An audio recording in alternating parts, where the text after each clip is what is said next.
Welcome back to episode 9 of the Raising Whitetails podcast. I am your host, Aaron Haig, and with me is my dad, the owner of Haig Valley Whitetails, my brother, Isaac Haig, and my youngest brother, Caleb Haig. Welcome to Raising Whitetails. Our family became deer farmers with a lot of questions, so we started documenting everything. What actually happens on a deer farm. Not just the wins, but the lessons and everything in between. The moments that no one talks about. Real, raw, and unfiltered. This is our journey for the new deer farmers.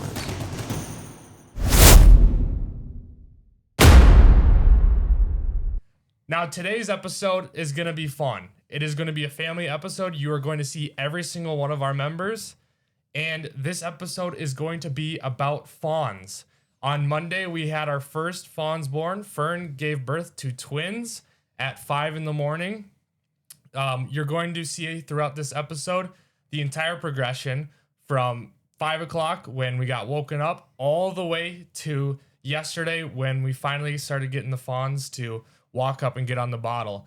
Now, just to give a little bit of context, we started this whole journey 5 o'clock going out, seeing the fawns out in the pen. Then to around 8 o'clock, my dad and I, we put that list to the test that we had showed you in the previous episode of taking the weight of the fawn, tagging, spraying them with the Umbrias, all of that good stuff. And then 24 hours later, Isaac's going to explain to you what we did. Yep, 24 hours later, we went out there and picked them up, pulled them out, and then brought them to our handling facility into their fawn boxes, and that's where they lay now.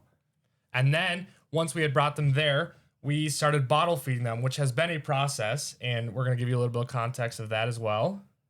Yeah, we after call, different people to help us figure it out, and you're gonna see a lot of this that Aaron filmed most of the week. However, it was definitely a nerve-wracking situation trying to figure out, are they gonna take the bottle? Are they not gonna take the bottle? All the different things that I've never done before, or we have never done before. We're gonna show you that. Yeah, and this is gonna be very interesting to watch for maybe farmers who have been in the industry longer, because you might be watching this and be like, wow, these guys really are new deer farmers. Yeah, or, yep, been there, done that, yeah. and I remember that, so. Yeah. Exactly. So it's going to be a fun watch, and for those of you out there who are participating in our gender reveal challenge, you will see we did have 2 does, so there we go, starting off strong. Yep, you can't vote anymore. Nope, voting is over, but here we go. Let's get into it. All I want to do is go out there. Did you watch them happen? No, I came out here, let the dog out, and I went and took care of coffee, and I went and took care of food. And I was sitting in, I just looked out here, and I saw one standing next to Fern in her head. And that is hers for sure.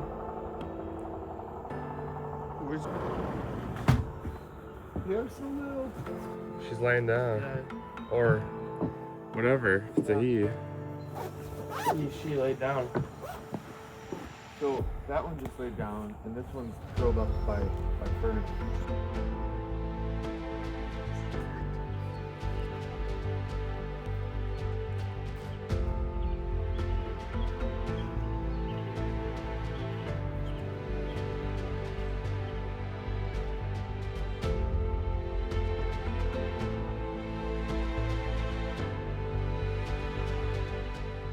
What were your first thoughts when Dad woke you up? My first thoughts was I slept through my alarm because I've never heard him bang on my door that loud. It was crazy, and then I hear him yelling, we have fawns. I'm like, no way, because they weren't supposed to be here for like another 6 days. So I'm like, we have fawns? I don't think I've ever jumped out of bed so fast, threw on whatever I saw first, and I was running out of my room. When you first got outside, did you even realize what you were looking at? Well, they were so little, I had no idea where they were. I mean, I had to ask Dad to point them out for me, and then I saw them, and they were not what I expected them to be like. They were so small, but their legs were so long. They were like spiders. It just looked very odd almost when they were trying to walk. It looked like very forceful, not like natural. It was very interesting, but they were very cute and little. I could be lying to you guys. It's very hard to keep your both on. Okay, what was your first thoughts when Dad woke you up? I was like, no way, we finally got fawns. Were you excited? Yes. When you actually walked outside and you saw the fawns, what went through your head? I was like, I must be dreaming. Did they look at all how you expected them to?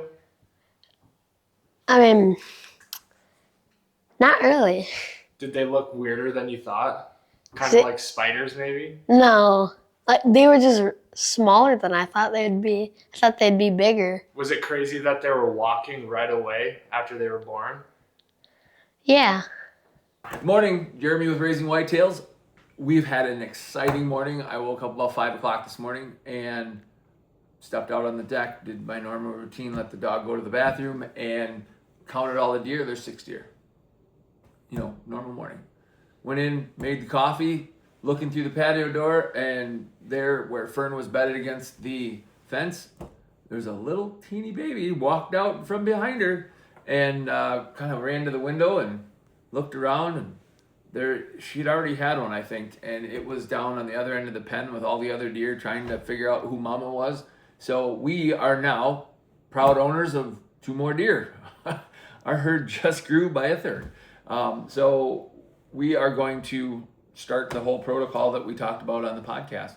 Got the tags here ready to go. We got number 1 and number 2. Exciting times for a new deer farmer, that's for sure. We start out, the mother's Fern, and her tag number is 2360, and the fawn tag is going to be 1. And these deer are faultless twins. So they are AI babies. So we are excited to see what we're gonna have. We have no idea right now if it's a buck or a doe. We are simply, this is real time here. We have not gone out there. Aaron and I are preparing right now to go out and go put this list to the test to see if we're gonna be able to do it properly. So at this point, next time you see us, we'll be out there checking for the first gender reveal. So unfortunately, for all of you that did not get the guess in, it's too late. Yep. So here we go.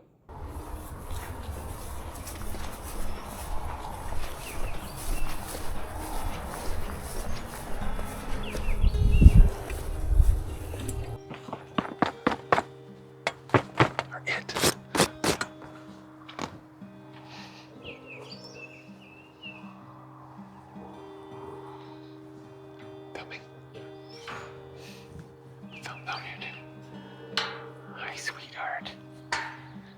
Hi, sweetheart. Oh, you're such a sweetie. Oh, hi. Hi, baby. Who's our first baby? It's gender reveal time. It is gender reveal time. Hi, sweetheart. And what do we got? I don't know yet. I can't tell.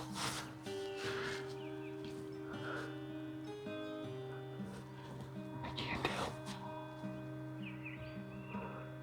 I believe it's a girl.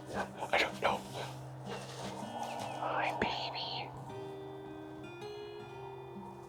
Hi, sweetheart. We can put her in it.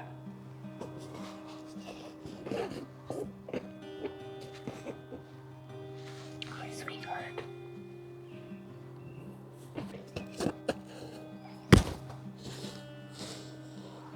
There she goes. There she goes. Now you can't get out. Now you're good. No, no, no, no. No, she don't like that. She don't like that. Just tingle there, baby.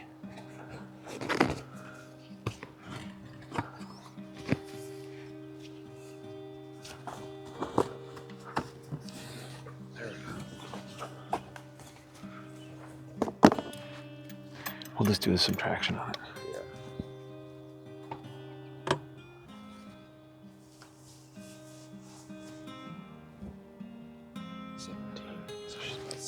Hold on, let's see.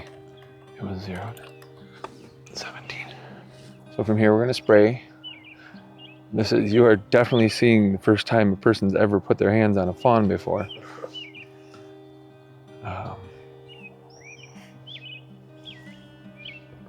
Oh, we gotta give her the Energizer.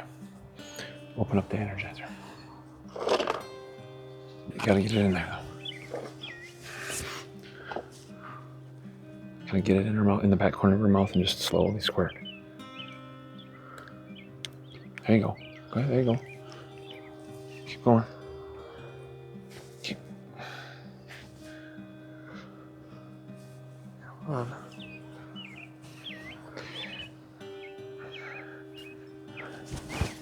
Just go in this corner, it's fine. Just wherever. Sweetheart. Hurry up.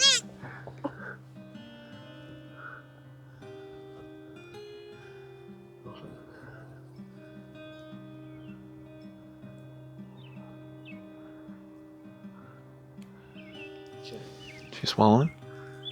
Did you get it? Nothing came out, did it? It's leaking out the front. It's okay, baby. No, it's spray. So get out the spray. No, she's going nuts. She's going nuts. Shh, shh, shh, shh. Mom's not here. That's interesting. That guy? Probably. Maybe just do it a little bit more. Like get it closer so it's like getting on the skin. It's not very fine. That's okay. Just put it close. There, good, good, good, good. Now bottom of her hooves. Okay. All right, so that's done. Now just get the tag out. Or no, we got to do the DNA thing.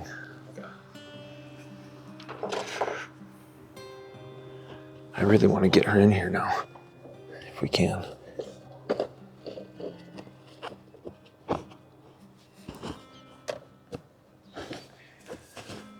Here's 40. No. This cradle's worthless. Where are the girls?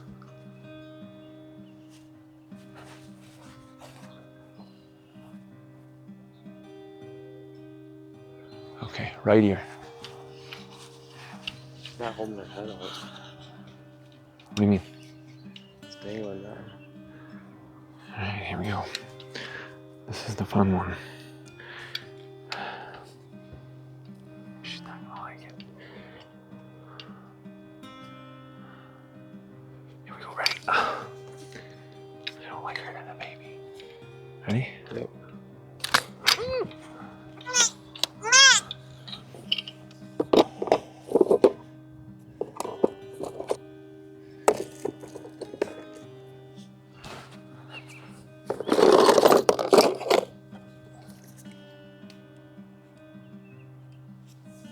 Sprayed the. Oh, is that your tag? Yeah. Your tag, done. Let's let her in. Okay. And then we gotta go get the other one. We'll walk her out and let her down. Okay. Are you filming any of this? You got it on film? Hi, baby. Hi, baby. Hi, sweetheart. You go to your mama now.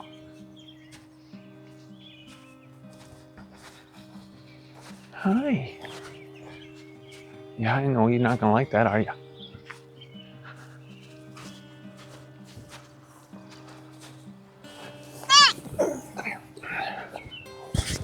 Alright, second gender reveal.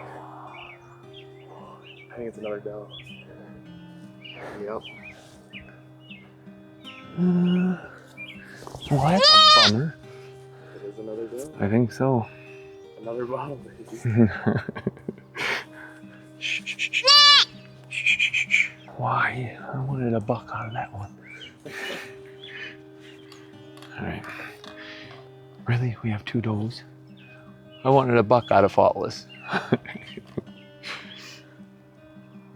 17.6. Alright.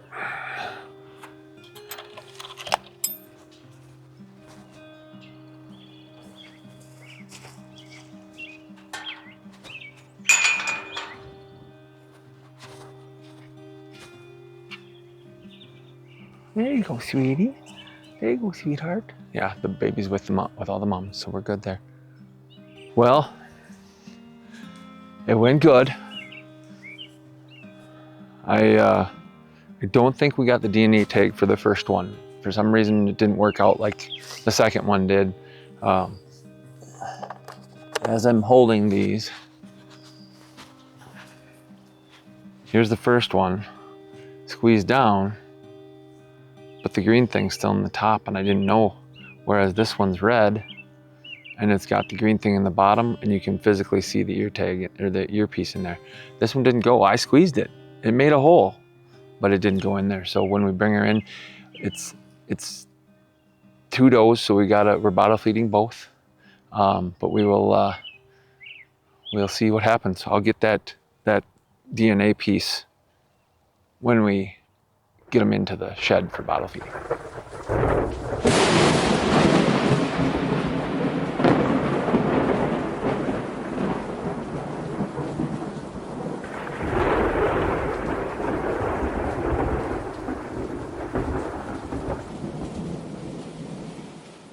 Dad, what was going through your mind when that storm started?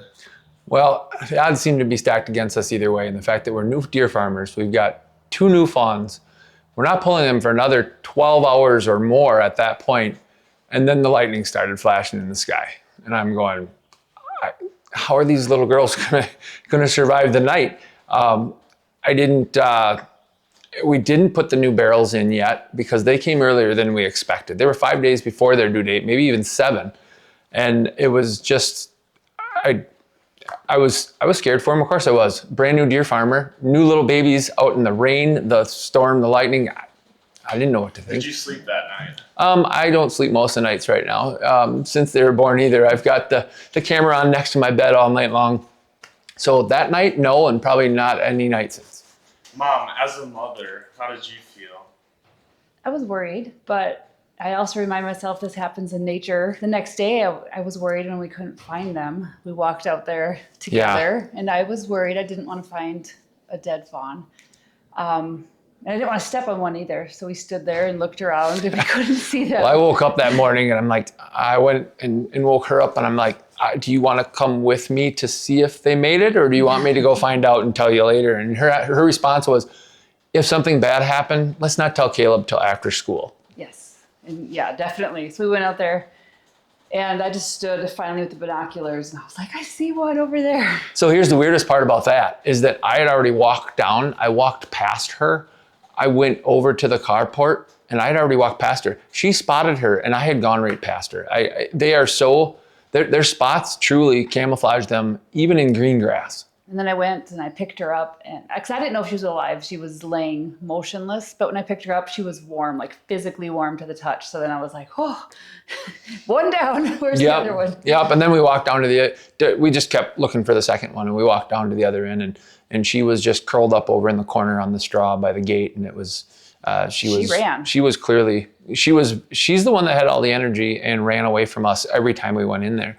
Ironically, she turned out to be the one that was, that isn't as energetic now. So they changed daily. They've switched roles. Daily. It's now Violet who would let me just carry her. Now she's like, bing, bing, bing. Yeah, she's like a pinball.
fawn is your favorite?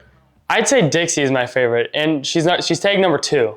Why is she your favorite? I'd say she's my favorite because when I first came in here to see them, I was told that she would sit in your lap, and sure enough, I picked her up and put her in my lap, and she ended up sitting there, and she fell asleep there, and I just thought it was awesome. And she actually like lets me pet her, unlike Violet. She'll she'll move her head and won't let me pet her, but Dixie would always let me pet her, and she's got these like corners on her ears, or like they fold back on the tips, and I really like that about her. What is something about the fawns that you didn't realize until you saw them up close? Their noses, they like, when they breathe, they like, I don't know how to explain it, but like they scrunch it and it gets all wrinkly, and their nose like feels like leather, and I just thought it was really interesting. What are you most excited for with these fawns growing up? I'm excited for them to be able to actually like come up to you when you go up to them and eat out of your hand, be able to pet them, and basically like a pet. Just for a moment, just for a day, we can drive past the signs, over the borders of our mind. 'Cause today's a beautiful day. Why would anyone take that away? Can we stay? Let's just stay. It's a beautiful, wonderful day. We rode our bikes down broken streets. We chased the sun. The day was great, we made it shine. And you were mine. The world outside can fall apart. I don't care, as long as I can have your heart. 'Cause you have mine. Don't forget what's beneath the concrete. There's a wonderful world beneath the concrete. We can dance all Which fawn is your favorite? I'd say Violet Why is she your favorite? because when we brought her and the other fawn to the handling pens or whatever, I forgot what those were called, and I was running around and Violet was just chasing me around, and she was just really friendly towards me. What's your favorite part of Violet? Just how friendly she is towards me. Was there anything about the fawns that you didn't realize until you saw them in person? How loud they can be. Yes. flowers will bloom and cover the streets. Don't forget what's beneath the concrete. It's coming through the cracks and through the concrete. We can dance all night and break the concrete. Flowers will bloom and cover the streets. Today's a beautiful day. Why would anyone take that away? Can we stay? Let's just stay. It's a beautiful, wonderful day. We rode our bikes down broken streets. We chased the sun, chased the sun. The day was great, we made it shine. And you were mine. The world outside can fall apart. I don't care, as long as I can have your heart. 'Cause you have mine, you have mine.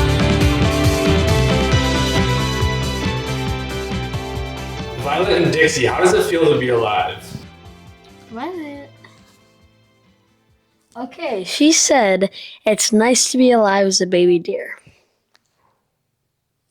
She said it's nice to be alive too. Okay, Violet and Dixie, who's your favorite human so far? Hey, Violet. Okay, she said that Caleb is her favorite human. Dixie. Okay, she said that Caleb is also the favorite. Violet and Dixie, how are you feeling now that you just were fed? Okay, Violet. She said that she's still really hungry and that she wants more food. Dixie. Okay, Dixie said, I'm very sleepy, so leave me alone now. After all that, now comes the featured buck of the week. This week's featured buck of the week is White 2026, coming out of Whitetail Farms in Garrettson, South Dakota, owned by Greg Leonards. This is a buck that has stacked multiple typical records, and he is turning heads for a good reason. Let's get into the buck breakdown. White 2026's NADAR number is 373 312. He was born in 2020, making him a 5-year-old. At Codon 96, he is a GG, and his GEBV comes in at negative 0.134. Now let's talk pedigree, and this one is built. Starting on the dam side, White 2026's dam is BRW 543. She traces back through Gladiator XL on one side, and that Gladiator line is one people know well in this industry. Gladiator XL goes back to Maxbow XL, and if you know your genetics, you know Maxbow is a name that keeps coming up in big scoring pedigrees. On the other branch, we finish off with Gladiator 2. So this dam side is steeped in that Gladiator influence. Now, the sire side, this is where it gets fun. White 2026's sire is Robust. Robust sire is J5 High Heat. And if you've been in the industry for any length of time, you know that J5 High Heat is a name that carries weight. He goes back through Freeze Frame. Further on Freeze Frame, you have 4M Gladiator Hammer. There's that Gladiator influence again. Then on the other side, we have Jumbo. Now tracing further back, we have Bambi Yardstick. And this sire side of White 2026 is stacked. This buck is 5 years old and already collecting multiple typical records. The production story is being written right now, and at his age, he's in full swing as a breeding buck. And those record certifications tell you that antler quality is real and it's replicable. If you want to get White 2026 working in your breeding program, semen is available right now, and the best way to make that happen is simple. Call or text Greg directly. Reach out to Greg Leonards at Whitetails Farms, 507-227-6328, or gleonards at alliancecom.net. Hey, Jeremy Haig here with the Raising Whitetails podcast. Here are two of our featured products. We've got the AccuDart scope with Greg Leonards at AccuDart, the AccuFit dart holder from Russell Ogle at Major League Whitetails, and the AccuFit flashlight holder. These products are specifically made to fit the G2 Excalibur from New Dart. We're going to show you step by step how to mount these products onto the G2 Excalibur. Let's get to it. The first step, take your scope covers off, and we're going to mount the pressure switch to the scope. So if you see the end of this, it's grooved, or it's got a shape to it that fits exactly into here. So you're going to want to put that shape into it, push. You got to wiggle it around a little bit to get it to fall in there. And then that slides in, and then this lever pushes up and locks it in. Okay, now we're going to mount the scope on the top of the dart gun. So make sure that this is really screwed down tight when it comes out of the box, so you really want to open it up so it fits onto the scope rail of the gun.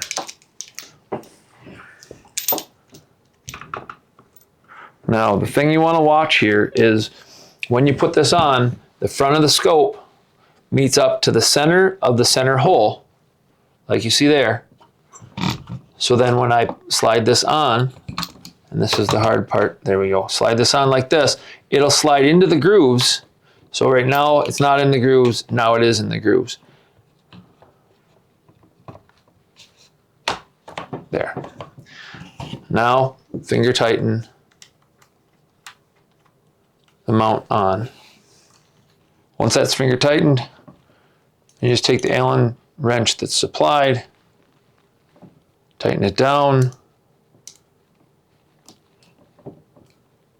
and now it's mounted onto the dart gun.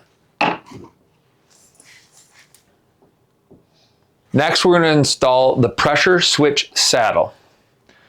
Just has some double back tape on it, and then the way this slides in there, you want to put it, it's going to go in like that and stop, so make sure you know that that's the bottom. And you work it back loose.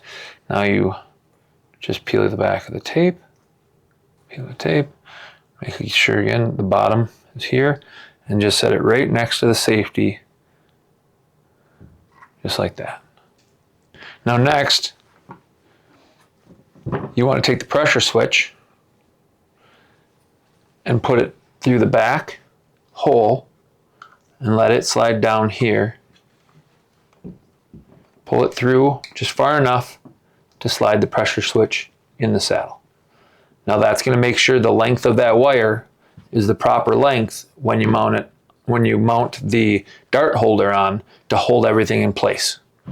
The dart holder was designed to keep that wire put right where it's supposed to be. Next, we're going to mount the 10 dart AccuFit dart holder onto the gun. All right, first take the wing bolts off.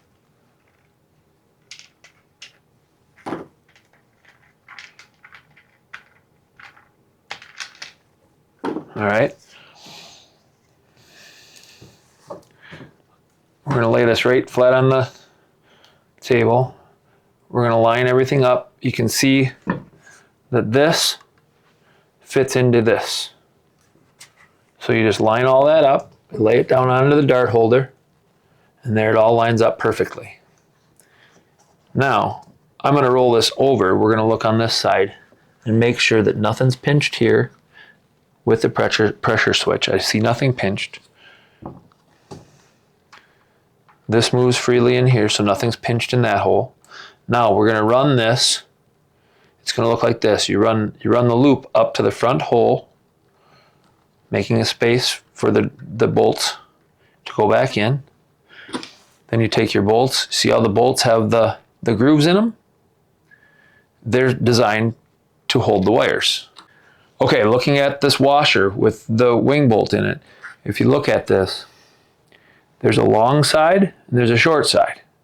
The long side goes towards the scope, short side goes down. That will then line up the wires to run in the grooves better, otherwise they won't tighten down. So it's not as big of a deal on the front one, I don't think, but the back one won't fit under the scope. So kind of judge how long this needs to be with the end of this wire going up towards the front of that hole, almost to the front, almost touching the front there. And then when you work the washer around and work the wires to fall in those grooves, it should fall right flat and clamp that down perfectly. Now again, this has got the long side and the short side. Long side goes towards the scope. Work your wires apart. Tighten it down. Make sure your wires fall in your groove. Now push that down to hit, and it'll bottom right out just like that. Everything looks perfect, nice and clean.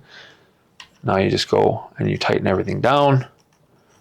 Now before you completely tighten everything down, just kind of mess around with this. Make sure nothing is off. Make sure nothing is pinched.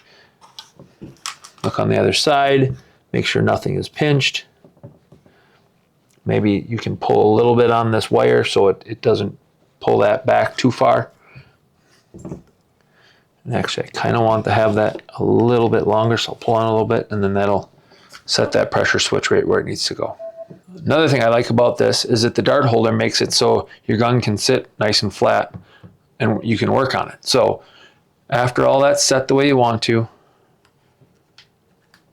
you tighten these wing bolts down tight. So that'll lock that dart holder in, it'll lock all the wires in. There you go, it's set up. Russell Ogle also makes a flashlight holder that makes it so you can just clip it onto the gun, slide it up on there, and there you go. Okay, so that's the step-by-step on how to mount the AccuScope and the AccuFit dart holder to the G2X caliber.